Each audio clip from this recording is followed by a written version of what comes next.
بسم الله الرحمن الرحيم. أعزائي طلاب الصف الثاني الإعدادي، بنكمل حل أسئلة كتاب الامتحان 2024 علوم الترم الأول. خلصنا حل محافظات العلوم، ودلوقتي هنبدأ حل اختبارات الشهور، وهنبدأ باختبارات الشهر الأول. هنحل اختبار 1 و2 و3، والفيديو الجاي إن شاء الله هنحل اختبار 4 و5. اختبار 1، أكمل ما يأتي.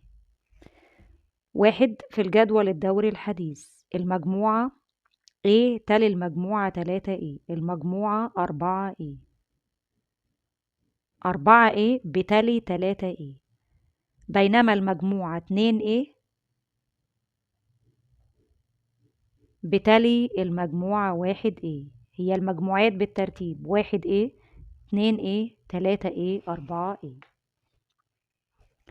2 يعتبر أكسيد المغنيسيوم من الأكاسيد القاعدية.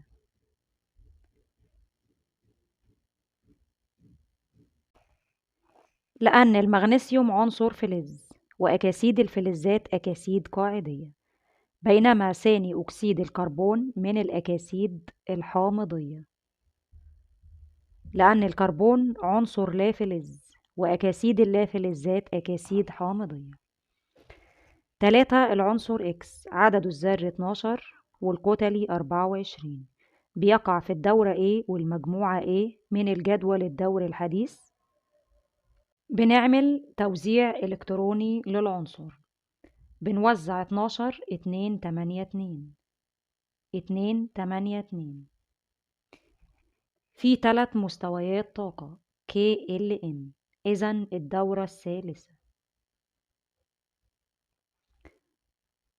عدد إلكترونات مستوى الطاقة الأخير 2 إلكترون، إذن المجموعة 2A.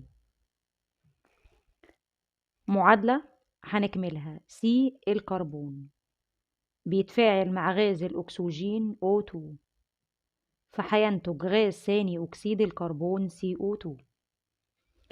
علل الحجم الذري لعناصر المجموعة الواحدة يزداد بزيادة العدد الذري، لزيادة عدد مستويات الطاقة المشغولة بالإلكترونات.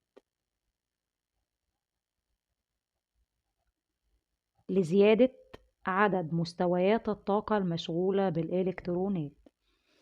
في الجدول الدوري الحديث في المجموعات، لما بنتجه من أعلى إلى أسفل بزيادة العدد الذري للعنصر، حجم ذرة العنصر بيبتدي يزيد، لأن لما بنتجه في المجموعات من أعلى إلى أسفل عدد مستويات الطاقة بيزيد.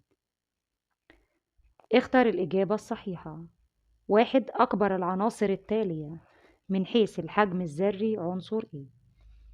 عندي 4 عناصر: كلور Cl، فوسفور B، ألمنيوم Al، مغنيسيوم Mg. الأربع عناصر دول بيقعوا في دورة واحدة في الجدول الدوري الحديث. هنرتبهم زي ما هم في الدورة. الدورة الثالثة 12، بعدها 13، بعدها 15، بعدها 17. تدرج خاصية الحجم الذري في الدورة: لما بنتجه في الدورة من اليسار لليمين بزيادة العدد الذري للعنصر يقل الحجم الذري. احنا عايزين الأكبر موجود على اليسار، الأقل على اليمين. على اليسار 12، فهنختار Mg المغنيسيوم عدده الذري 12. 2 جميع العناصر التالية من أشباه الفلزات عدا رقم ج. البروم لا فلز. 3 تميل ذرات A إلى فقد إلكترونات غلاف تكافؤها أثناء التفاعل الكيميائي الفلزات لاختيار رقم ب. الفلزات سلوكها في التفاعل الكيميائي بتفقد إلكترونات مستوى الطاقة الأخير. 4 مين العالم اللي أطلق مصطلح العدد الذري على عدد البروتونات الموجبة الموجودة داخل نواة الذرة؟ العالم موزلي. الاختيار رقم أ. العالم الإنجليزي موزلي هو اللي أطلق مصطلح العدد الذري على عدد البروتونات الموجبة. الشكل المقابل يمثل جزء من إحدى مجموعات الجدول الدوري الحديث. عايزين نحسب رقم 1 العدد الذري للعنصر L، رقم 2 العدد الذري للعنصر X. ده العنصر L عدده الذري 12 يساوي 12. ليه؟ لأن Y 11، وما نمشي في الدورة من اليسار لليمين العدد الذري بيزيد 1 صحيح، إذا 11 بعده 12. العدد الذري للعنصر X، ده العنصر X Y 11 توزيعه 2 8 3 3 مستويات طاقة، إذا اللي أعلاه في المجموعة مستويين طاقة. هنرسم مستويين طاقة KL. Y 11 2 8 1 مستوى الطاقة الأخير في 1 إلكترون، إذا X برضو مستوى الطاقة الأخير في 1 إلكترون، لأن عناصر المجموعة الواحدة زي بعض في عدد إلكترونات مستوى الطاقة الأخير، وإحنا عارفين إن مستوى الطاقة الأول كيف الذرة بيكتمل ب2 إلكترون. استنتجنا إن X توزيعه الإلكتروني 2 1 2 و1 3. اختبار 2. اختر الإجابة الصحيحة. 1. يتشابه العنصران Li الليثيوم عدده الذري 3، Mg المغنيسيوم عدده الذري 12، في أنهما يقعان في منتصف الجدول الدوري الحديث، ولا في مجموعة واحدة، ولا في دورة واحدة، ولا في الفائز. Li الليثيوم بيقع في المجموعة 1A، Mg المغنيسيوم بيقع في المجموعة 2A. المجموعتين 1A و 2A دول عناصر الفائز، فهنختار الفائز. 2. عدد المجموعات التي تتميز أرقام مجموعتها بالحرف A في الجدول الدوري الحديث. المجموعات اللي أرقامها فيها الحرف A هي 1A 2A 3A 4A 5A 6A 7A. 7 مجموعات من 1A لحد 7A. 3. عند زيادة العدد الذري في الدورة الواحدة في الدورة تدرج خاصية الحجم الذري في الجدول الدوري الحديث في الدورة، الحجم الذري بيقل. والحجم الذري عكس السالبية الكهربية، في بينهم تناسب عكسي. طالما الحجم الذري بيقل السالبية الكهربية بتزيد، إذا دي برضو صح. كمان في الدورة بزيادة العدد الذري، يعني لما بنتجه من اليسار لليمين الصفة الفلزية بتبدأ تقل، فهنختار جميع ما سبق. 4. الصفة اللافلزية في نفس المجموعة كلما اتجهنا من أعلى إلى أسفل تزداد ولا تقل ولا لا تتغير ولا تتساوى. مثال عندي المجموعة 7A أو 17 في الجدول الدوري الحديث، دي عناصر لا فلزات. لما بنتجه في المجموعة دي من أعلى إلى أسفل، يعني بزيادة العدد الذري للعنصر بتبدأ الصفة اللافلزية تقل، فهنختار تقل. عنصر X يتحد مع الأكسجين مكونا مركب صيغته X2O3، يوجد في الدورة الثالثة. احسب العدد الذري لهذا العنصر. قال لي العنصر بيقع في الدورة الثالثة في الجدول الدوري الحديث، فهنرسم 3 مستويات طاقة KLM. العنصر X لما بيتفاعل مع الأكسجين O X و O بينتج X2O3. احنا بنعكس التكافؤ، يعني الاتنين دي تكافؤ الأكسجين O، إذا X تكافؤه ثلاثي. استنتجنا إن العنصر X تكافؤه ثلاثي وهو عنصر فلز، يعني مستوى الطاقة الأخير فيه 3 إلكترون. ثلاثي يعني الذرة هتفقد 3 إلكترون بتوع مستوى الطاقة الأخير. مستوى الطاقة الأول كيف الذرة بيتشبع ب2 إلكترون والتاني ب8. استنتجنا إن العنصر توزيعه الإلكتروني 2 8 3، بنجمع 2 زائد 8 زائد 3 يعني 13. أكمل العبارات التالية. 1. العنصر الذي يحتوي مستوى طاقته الرابع على إلكترونين يقع في الدورة كام وفي المجموعة كام بالجدول الدوري الحديث؟ مستوى طاقته الرابع يعني الذرة فيها 4 مستويات طاقة. 4 مستويات طاقة، إذن الدورة الرابعة. مستوى الطاقة الأخير اللي هو الرابع فيه 2 إلكترونين، إذن المجموعة 2A. عنصر X بيقع في الدورة الثانية والمجموعة الصفرية في الجدول الدوري الحديث، فإن العدد الذري للعنصر الذي يسبقه في نفس الدورة كام واللي بيليه في نفس المجموعة كام. الأول نحسب العدد الذري للعنصر X. بيقع في الدورة الثانية فهنرسم مستويين طاقة. المجموعة الصفرية إذن X عنصر خامل، لأن العناصر الخاملة بتقع في الجدول الدوري الحديث في المجموعة الصفرية. استنتجنا إن X عنصر خامل، والعناصر الخاملة مستوى طاقتها الأخير في مكتمل بالإلكترونات في 8 إلكترون. ده التاني اللي هو الأخير. وإحنا عارفين إن مستوى الطاقة الأول كيف الذرة بيكتمل ب2 إلكترون. استنتجنا إن X توزيعه 2 8 يعني عدده الذري 10. العنصر اللي بيسبقه في نفس الدورة 9، لأن وإحنا ماشيين في الدورة العدد الذري بيزيد 1 صحيح، إذن اللي بيسبقه في الدورة بنقص 1. 10 سالب 1 9. اللي بيليه في نفس المجموعة X فيه مستويين طاقة، إذن اللي بيليه في المجموعة يعني اللي تحته فيه 3 مستويات طاقة. رسمنا 3 مستويات طاقة.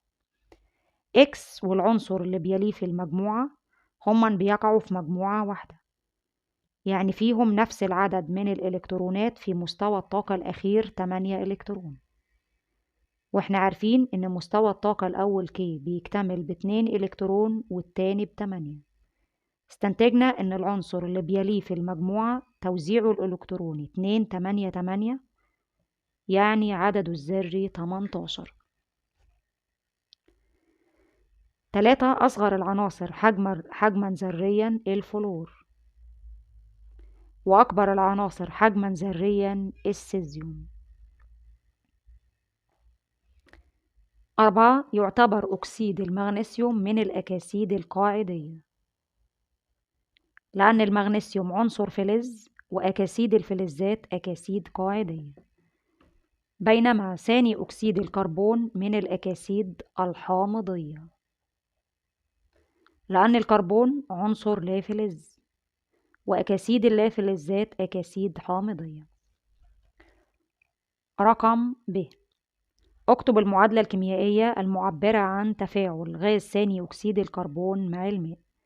ثاني أكسيد الكربون صيغته CO2 زائد هيتفاعل مع الماء H2O.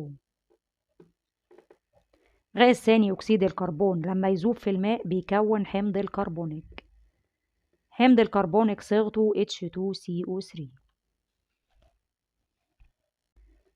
اختبار 3. أكمل العبارات الآتية. 1. يقع عنصر Al الألمنيوم عدده الذري 13 والكتلي 27 في المجموعة كام بالجدول الدوري الحديث؟ بنعمل توزيع إلكتروني. 13 توزيع إلكتروني 2 8 3 2 8 3. الأخير فيه 3 إلكترون، إذن المجموعة 3A. ويكون العدد الذري للعنصر الذي يسبقه في نفس المجموعة كام؟ Al الألمنيوم فيه 3 مستويات طاقة KLM، إذن اللي بيسبقه في المجموعة فيه مستويين طاقة KL. العنصرين دول بيقعوا في نفس المجموعة، إذن فيهم نفس عدد الإلكترونات في مستوى الطاقة الأخير. الألمونيوم Al الأخير فيه 3، إذا اللي بيسبقه في نفس المجموعة برضو فيه 3. وإحنا عارفين إن مستوى الطاقة الأول K في الذرة بيكتمل ب2 إلكترون. استنتجنا إن العنصر ده توزيع الإلكترون 2 3 2 و3 5. الترقيم الحديث للمجموعة 1B هو 11، والمجموعة 3B هو 3. يقع أقوى الفلزات في المجموعة 7A، عفوا 1A. أقوى اللافلزات بيقع في المجموعة 7A. أقوى فلز أو أنشط عنصر فلز هو السيزيوم، والسيزيوم بيقع في المجموعة 1A. أقوى لافلز أو أنشط لافلز هو الفلور، والفلور بيقع في المجموعة 7A. تذوب أكاسيد الفلزات في الماء مكونة محاليل قلوية، بينما تذوب أكاسيد اللافلزات في الماء مكونة محاليل حامضية. أكاسيد الفلزات أكاسيد قاعدية، لما تذوب في الماء بتكون قلويات أو محاليل قلوية. أما أكاسيد اللافلزات أكاسيد حامضية، لما تذوب في الماء بتكون أحماض أو محاليل حامضية.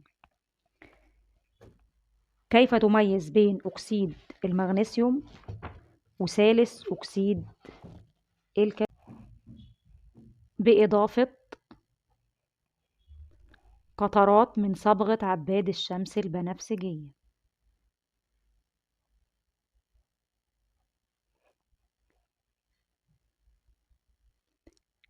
إلى محلول كل منهما.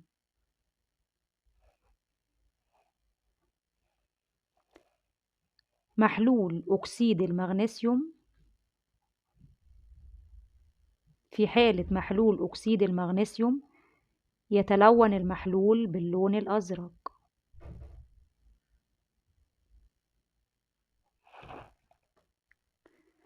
أما في حالة محلول ثالث أكسيد الكبريت يتلون المحلول باللون الأحمر. أكسيد المغنيسيوم أكسيد فلز يعني أكسيد قاعدي. ثالث أكسيد الكبريت أكسيد لا فلز يعني أكسيد حامضي. الأكسيد القاعدي بيذوب في الماء ويكون قلوي، والأكسيد الحامضي بيذوب في الماء وبيكون حمض.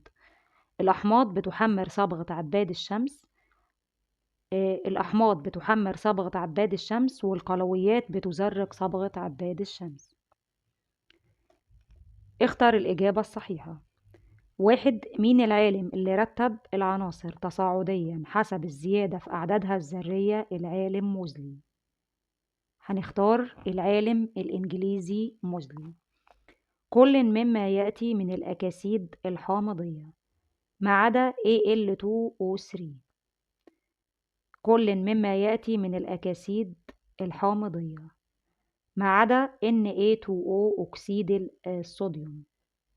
ما عدا Na2O أكسيد الصوديوم ده أكسيد فلز يعني أكسيد قاعدي.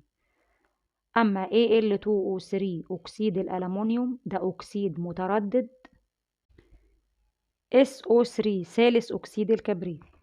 CO2 ثاني أكسيد الكربون دي أكاسيد حامضية لأنها أكاسيد لا فلزات. 3. أصغر العناصر التالية من حيث الحجم الذري. Al الألمنيوم ولا B الفسفور ولا Mg المغنيسيوم ولا Ca الكالسيوم؟ هنرتب الأربع عناصر دول زي ما هما موجودين في الجدول الدوري الحديث. Mg المغنيسيوم عدده الذري 12. بعده في الدورة Al الألمنيوم عدده الذري 13. بعده في الدورة B الفسفور عدده الذري 15. باقي Ca الكالسيوم تحت المغنيسيوم Mg في المجموعة. كده ترتيب العناصر زي ما هما موجودين في الجدول الدوري الحديث. تدرج خاصية الحجم الذري في الجدول الدوري الحديث. في الدورة الحجم الذري بيقل، وفي المجموعة الحجم الذري بيزيد. الحجم الذري بيقل في الدورة لما بنتجه من اليسار نروح لليمين، وبيزيد في المجموعة لما نتجه من أعلى إلى أسفل. إذن أصغر واحد في الحجم الذري هو الفوسفور بي، لأن كده الحجم الذري بيقل وكده بيزيد. إذن أصغر واحد الفوسفور بي، وأكبر واحد الكالسيوم سي ايه، وبيقول لي أصغر واحد هو الفوسفور بي، فهنختار بي الفوسفور عدده الذري 15. خواص العنصر الذي عدده الذري 2 تشبه خواص العنصر الذي عدده الذري، هنختار 10. ليه اخترنا 10؟ العنصر اللي عدده الذري 2 هو النيون Ne. العنصر اللي عدده الذري 10 2 هو الهيليوم He. 10 هو النيون Ne. He الهيليوم و Ne النيون، الاتنين عناصر خاملة، بالتالي طبعا خواصهم متشابهة. عنصر لا فلزي وليكن رمزه X، بيقع في الدورة الثالثة في الجدول الدوري الحديث، ولما العنصر ده يتفاعل مع الأكسجين بيكون مركب صيغته XO2. 1. احسب العدد الذري لهذا العنصر. قال لي العنصر بيقع في الجدول الدوري الحديث في الدورة الثالثة، فبنرسم 3 مستويات طاقة KLM. X لما يتفاعل مع الأكسجين O بيكون مركب صيغته XO2. الاتنين دي تكافؤ الإكس. احنا عارفين ان الأكسجين O تكافؤه ثنائي، ده العنصر X وده الأكسجين O. احنا عارفين ان الأكسجين O تكافؤه ثنائي، إذن X تكافؤه رباعي. ليه؟ هنختصر على الاتنين فيها الواحد على الاتنين فيها الاتنين، فبتنتج الصيغة XO2. استنتجنا إن X تكافؤه رباعي، إذن مستوى الطاقة الأخير فيه 4 إلكترون، وهنا يقصد الدورة الثانية. فهنرسم مستويين طاقة فقط K و L، وهنحط في الأخير 4 لأن استنتجنا إن العنصر تكافؤه رباعي. احنا عارفين إن مستوى الطاقة الأول K في الذرة بيتشبع ب2 إلكترون. استنتجنا إن العنصر توزيعه الإلكتروني 2 4 2 و4 6، إذن العدد الذري لهذا العنصر يساوي 6. طبعا العنصر اللي عدده الذري 6 هو الكربون C. اكتب معادلة تفاعل أكسيد هذا العنصر مع الماء. استنتجنا أن العنصر هو الكربون C، أكسيده ثاني أكسيد الكربون CO2 هيتفاعل مع الماء H2O، فهينتج حمض الكربونيك H2CO3.